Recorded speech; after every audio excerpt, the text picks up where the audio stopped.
¿Qué tal? Saludos. Antes que nada, pues vamos a iniciar esta introducción a la teoría de los lenguajes formales, que es parte muy importante para aprender a entender cómo es el proceso de la creación de los traductores o compiladores. Bueno, sin más preámbulo, vamos a dar inicio. Y para esto, pues vamos a empezar con los conceptos básicos relacionados con este mundo de los lenguajes formales. El primer concepto que vamos a ver es el concepto de alfabeto. El concepto de alfabeto, pues tal como se puede leer aquí, es un conjunto no vacío y finito de símbolos. ¿Esto qué significa?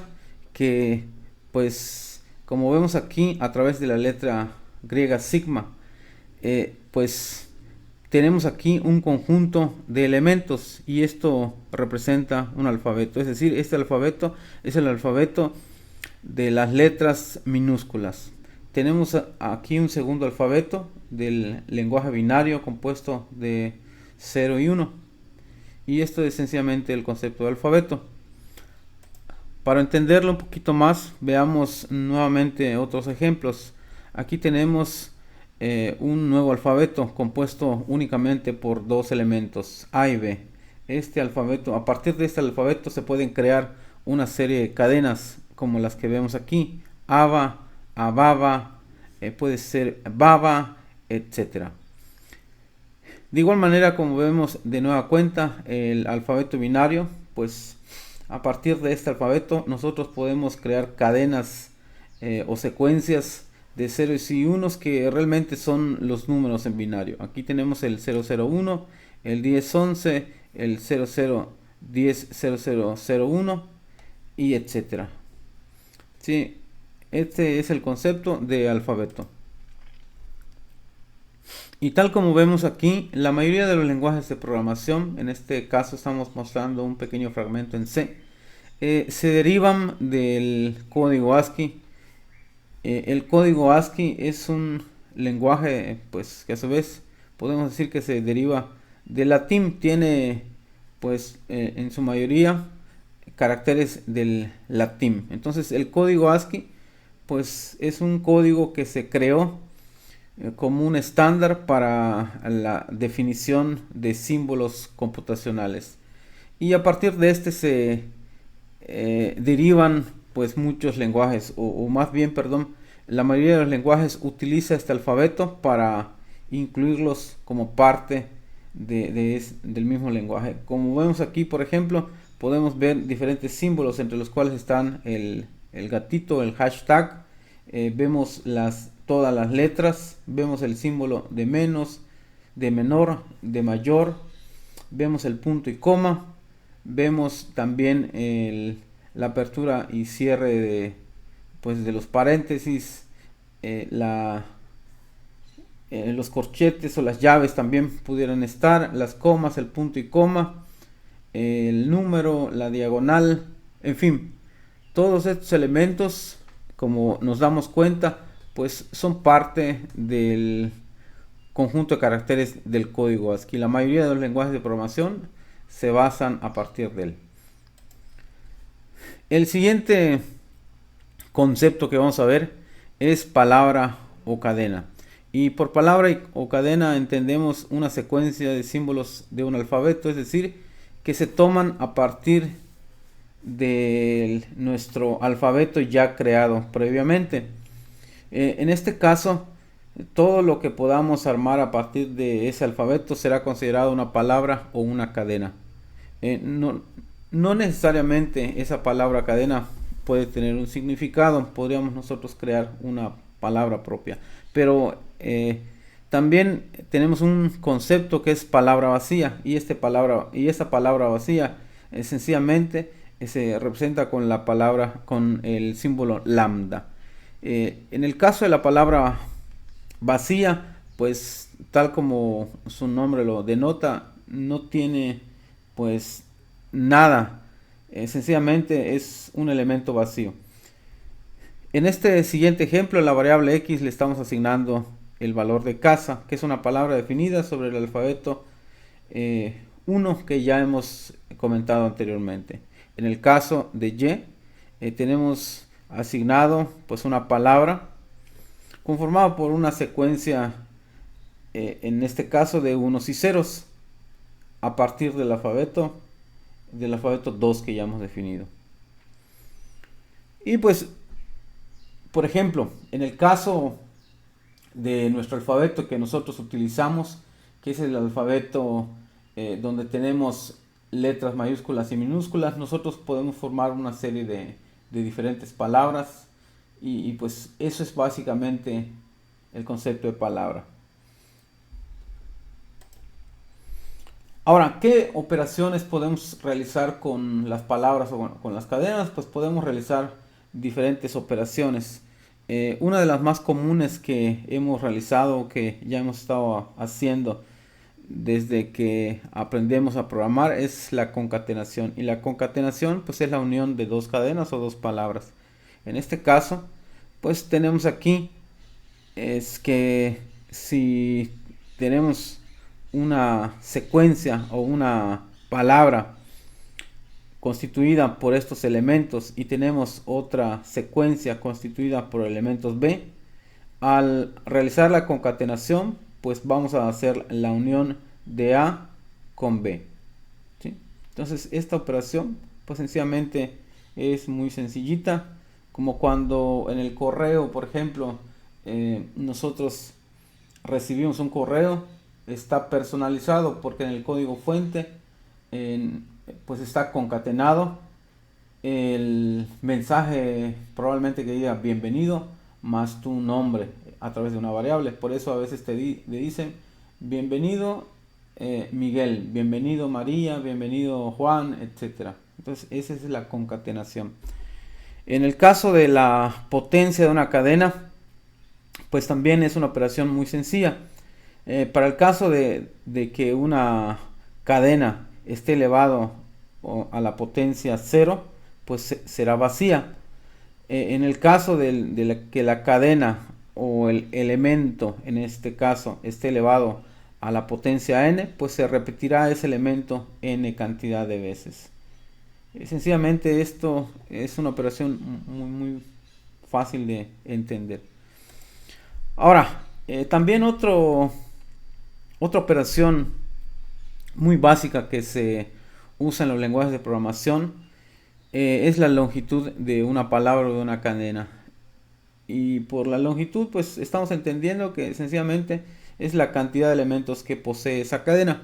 Por ejemplo, en el caso de X está representado, por el ejemplo, en el caso de X su longitud es 4, en el caso de Y su longitud es 6 y en el caso de este elemento vacío pues su longitud es 0. Y como estamos viendo, se representa por dos barras verticales la operación longitud. La longitud pues está presente también en diferentes lenguajes de programación.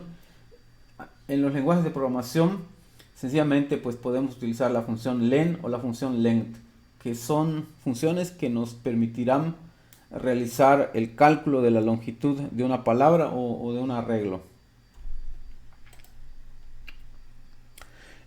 La otra operación, que es la reflexión o inversa de una cadena, pues se denota a partir de este símbolo y pues también es una operación muy sencillita. La inversa, como tal y como su nombre indica, sencillamente si tenemos una cadena, por ejemplo AI, A2 hasta la AN, su inversa, es decir U a la R, será a partir de AN hasta llegar a A2, A1, ¿sí? Por ejemplo, el inverso de Sol será Los, el inverso de Ana pues será siempre Ana, ¿sí? El inverso de LA será Al. En el caso, por ejemplo, que aquí tenemos una cadena vacía, su inverso pues siempre será esa cadena vacía. A eso se refiere pues este concepto. Ahora, también otro concepto importante es el concepto del lenguaje natural. El lenguaje universal.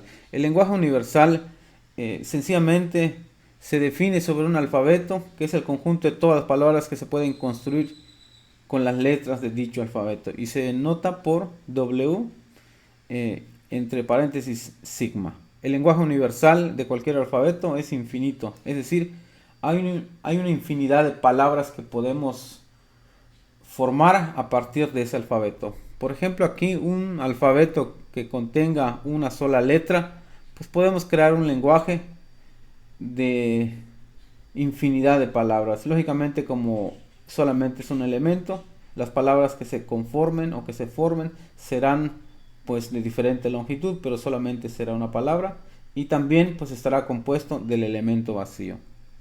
En el caso, como ya hemos comentado, de nuestro idioma, que es el castellano o español, nosotros podemos formar a través de todas las letras que tenemos, de la A a la Z, mayúsculas y minúsculas, una serie de diferentes palabras, como este mismo texto que estamos viendo, son un ejemplo claro de las palabras que podemos formar, como construir, como cualquier, como alfabeto, como infinito, como la misma palabra, lenguaje, etc. Este es el concepto de lenguaje universal.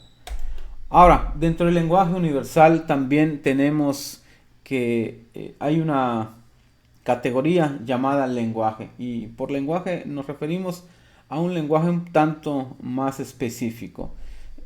Hago un poquito la analogía con el latín. El latín es un lenguaje antiguo del cual derivan diversos idiomas, entre los cuales está el español, el inglés, el portugués, entre otros lenguajes. Entonces, si queremos ver el lenguaje, ¿verdad? El lenguaje universal sería el latín, y el lenguaje específico sería el español o sería el inglés.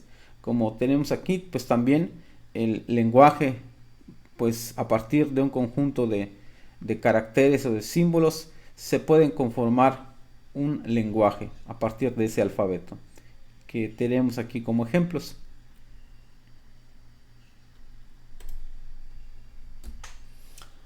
Ahora, vamos a pasar a la estructura del traductor. Y por estructura de traductor estamos entendiendo pues un programa que nos va a permitir traducir una entrada y generar una salida.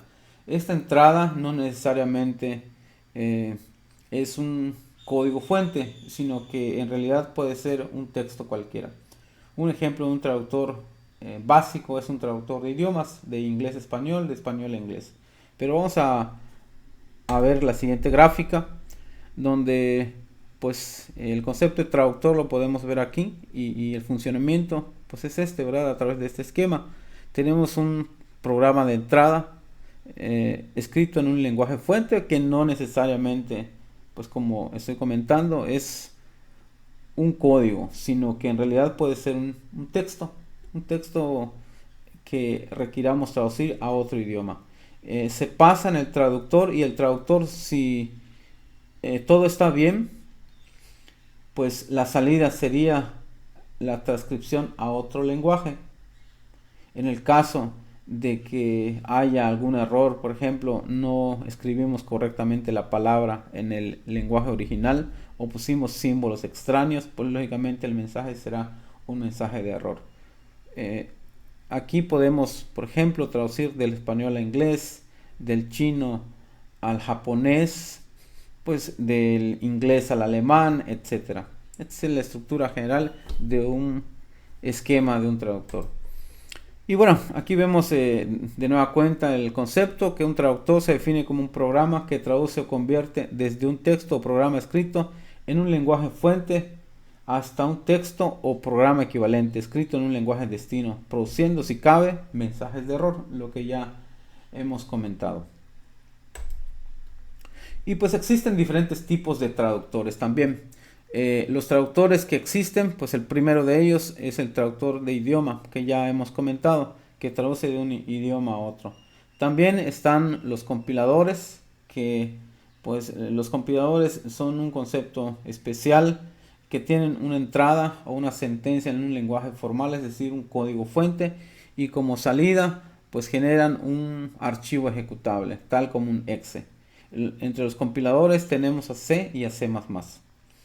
En el caso de los intérpretes, pues los intérpretes son programas que lo que hacen es que cada línea la van leyendo y la van ejecutando. Si un programa tiene 5 líneas, esas 5 líneas lee la primera, la ejecuta, lee la segunda, la ejecuta, lee la tercera, la ejecuta, lee la cuarta, la ejecuta, lee la quinta y la ejecuta.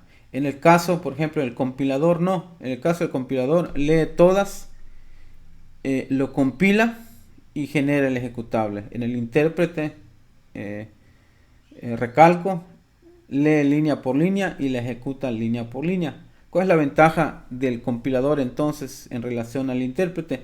Que el compilador es un poquito más rápida la ejecución. En el caso del intérprete es mucho más lento. Pero en el caso del intérprete la ventaja que tendríamos es que la búsqueda de errores es un poquito más efectiva porque se ejecuta línea por línea. En el caso de los intérpretes tenemos como ejemplos a PHP, JavaScript e incluso el lenguaje Python. El siguiente es un pseudointérprete y el pseudointérprete combina las ventajas de los compiladores que ya comentamos y de los intérpretes. En este ejemplo está Java y C#. Pero ¿cómo funciona un pseudointérprete? Veamos esta siguiente gráfica. Nosotros cuando creamos nuestro código fuente en Java, lo que hacemos es realmente una traducción cuando le damos la instrucción compilar. Y esta traducción nos genera un pseudo ejecutable que en este caso pudiera ser nuestro archivo .class que se genera en Java. Y una vez que se genera este pseudo ejecutable o .class, pues la máquina virtual de Java se encarga de realizar la ejecución correspondiente. Entonces, esto es la manera de cómo Java trabaja y también de cómo .NET pues realiza la traducción en lenguajes como C# o como Visual Basic.NET. El siguiente tipo de traductores es el preprocesador. Y un preprocesador pues sencillamente es un traductor que viene dentro del compilador y permite hacer algo un poquito similar al concepto anterior. Permite que cuando tenemos el código acá lo preprocesa, es decir, como que lo ejecuta pero con la finalidad de optimizarlo un poquito más, y esa optimización que hace permite posteriormente la compilación. ¿Con qué finalidad se hace el preprocesamiento? Con la finalidad, insisto, de optimizar el código y por lo tanto de agilizar el programa. Es decir, los programas que tienen un preprocesador hasta cierto punto son un poquito más rápidos. El siguiente traductor es el intérprete de comandos. Y en el intérprete de comandos pues tenemos la traducción de instrucciones simples o invocaciones de bibliotecas. En este caso, en esta categoría se encuentra en el shell de Linux, el MS2 o por ejemplo también podemos encontrar la línea de comandos de MySQL, donde podemos dar instrucciones de update, delete, select, etc. Estos son los intérpretes de comandos. Y pues es una herramienta bastante poderosa que se utiliza para dar instrucciones a los sistemas operativos. También tenemos dentro de los traductores a los ensambladores y macroensambladores. Este tipo de herramientas lo que me permiten es comunicarme un poquito más directo con el hardware. Es decir, herramientas como MASM y TASM pueden manipular registros, interrupciones, etcétera, de tal manera que este tipo de herramientas son un poquito más cercanos a la máquina, por eso se les considera herramientas de bajo nivel. En el caso de los conversores de fuente a fuente, pues son herramientas que nos permiten traducir de un lenguaje de alto nivel a otro lenguaje de alto nivel. Por ejemplo, si tuviéramos un programa en C# y lo quisiéramos traducir a Java, utilizaríamos este tipo de herramientas. o si quisiéramos traducir un código en Python y pasarlo, por ejemplo, a C Sharp, utilizaríamos este programa. En realidad, no soy muy partidario de utilizar este tipo de herramientas.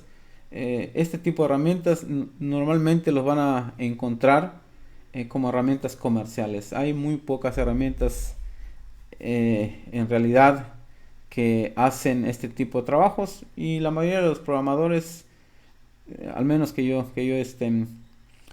sé, que yo conozco, pues prefieren cuando se les presenta esta problemática de pasar, por ejemplo, un código que ya tenían en Python a Java, prefieren programarlo nuevamente desde cero. Pero bueno, ahí está la opción. Y este es el último traductor, el conversor de fuente a fuente. Ahora, veamos la estructura de lo que es un compilador. Y pues un compilador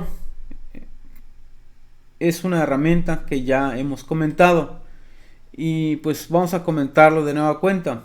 Y como vemos aquí en esta gráfica, un compilador lo que hace es tomar un programa fuente, que en este caso está en Pascal, y convertirlo en un programa objeto o en un ejecutable. En este caso pues está en algo así como en ensamblador.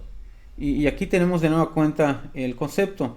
Un compilador es un traductor que tiene como entrada una sentencia en lenguaje formal, que viene siendo este lenguaje formal, y como salida tiene un fichero ejecutable o un código objeto, que viene siendo este.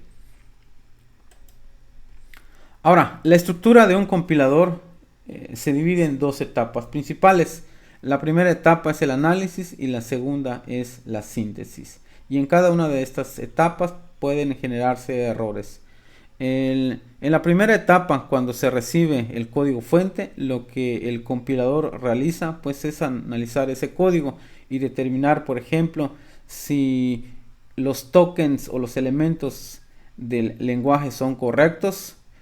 Puede revisar la estructura o la sintaxis de una expresión aritmética. Por ejemplo, si estamos sumando dos variables, puede ser de que no hayamos puesto bien esa suma, o si estamos intentando no sé, hacer la condición de algo, probablemente nos hayamos equivocado en poner el operador relacional, o también un sencillo punto y coma que nos haga falta, o un cierre.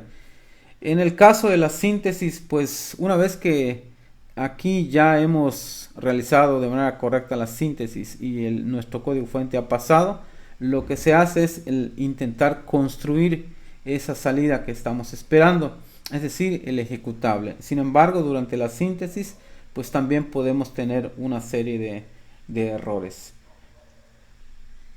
Y esta viene siendo la estructura.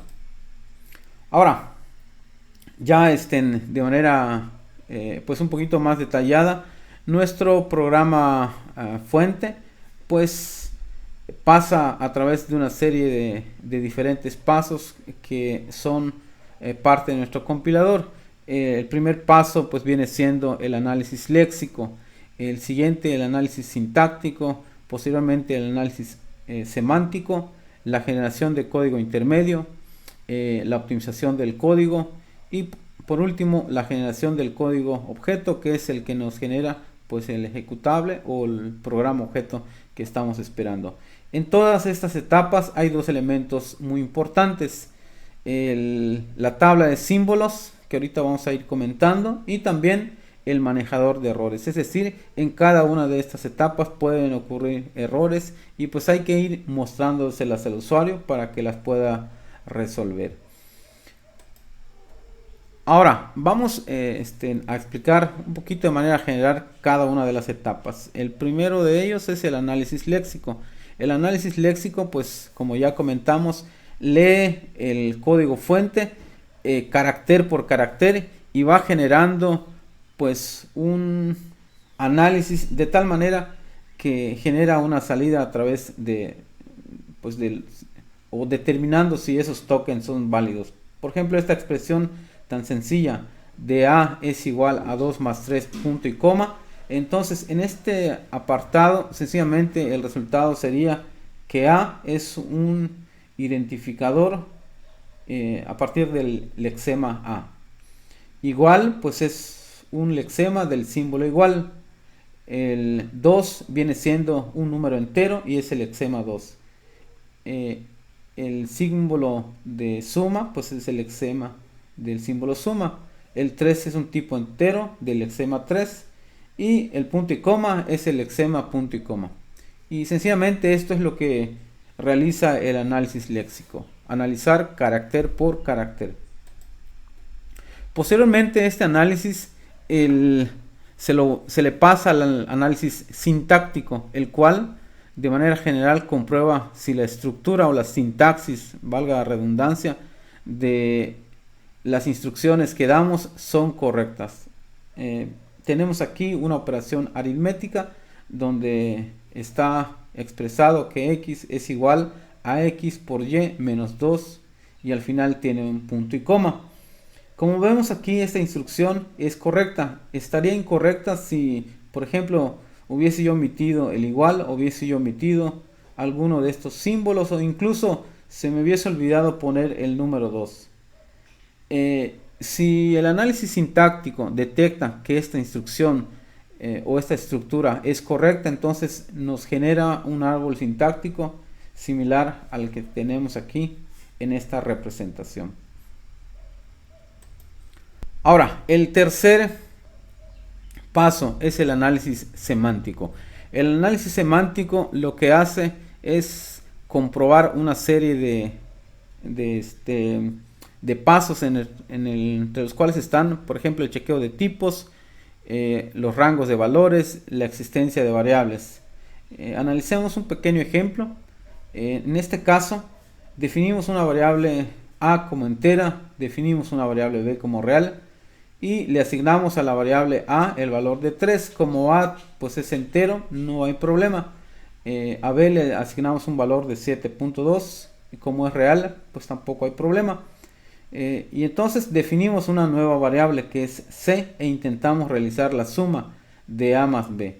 Aquí ocurre un error y ese error es que estamos intentando sumar una variable entera con una variable real. Sin embargo, el valor de C está definido como entero. Por lo tanto, aquí nos generaría un error durante el proceso del análisis semántico. Ahora, los siguientes pasos son la generación de código intermedio, el cual la generación de código intermedio no es otra cosa más que generar un código que está definido a través de triplos o cuádruplos y que los triplos y cuádruplos son algo así como una representación intermedia muy similar a lo que es el ensamblador. En el caso de la representación intermedia, cada lenguaje de programación lo maneja de manera diferente. Cada compilador decide cómo será su representación intermedia. No hay una representación intermedia universal. La siguiente fase, que es la fase de optimización, pues como su nombre lo dice, es mejorar, es optimizar ese código basado a partir del código intermedio, con la finalidad de que antes de enviarlo al código máquina, pues ya sea un código mucho más rápido, más óptimo, ¿sí? Eliminando cosas que no sirvan. Esa es la fase de la optimización. Y tal como se hace en el código intermedio, cada lenguaje de programación tiene su forma o su manera de optimizar. No hay una forma general o universal de optimizar. Cada lenguaje de programación, cada compilador lo hace a su modo. En la última etapa, que es la generación de código máquina, sencillamente se crea un bloque de código máquina ejecutable, es decir, se crea nuestro archivo ejecutable .exe, .sh, el APK, el jar, ¿sí? Eso es la generación de código máquina. Y este es el último paso que se utiliza en el proceso de compilación. Pero como ya comentamos, durante el proceso de compilación se utilizan dos elementos importantes. El primero de ellos es la tabla de símbolos, que en este caso viene siendo la estructura de datos auxiliar donde se va a guardar la información. Y la tabla de símbolos no es otra cosa que pues algo así como una estructura donde se guarda información de nuestras variables, de nuestras funciones, de nuestros procedimientos y en realidad de cada uno de los identificadores que definimos. Por ejemplo, aquí tenemos algo de lo que sería una tabla de símbolos, donde tenemos aquí todas nuestras variables, tenemos las direcciones en memoria, tenemos el tipo de dato representado por números aquí, los valores que tendrían, la línea en la cual se declaró, la referencia y la liga. Entonces esto pues le serviría a cada uno de los pasos del proceso de compilación. Y por último, el proceso de compilación, como ya hemos comentado, en cada uno de los pasos pues está propenso a errores. Puede ser que el usuario haya puesto pues símbolos que no correspondan al lenguaje, o también puede ser de que el usuario pues haya escrito mal una instrucción o sencillamente no haya declarado una variable. Todos estos errores el compilador los debe mostrar al usuario para su solución, y pues como se comenta aquí, cuanta más información muestre el compilador, cuanta más información sea capaz de dar al programador, pues será mucho mejor. Y pues con esto finalizamos este video. Aquí están las referencias bibliográficas que ustedes pueden leer y tener pues un poquito más de información. Por mi parte pues es todo y agradezco su atención. Saludos y nos vemos en el siguiente video.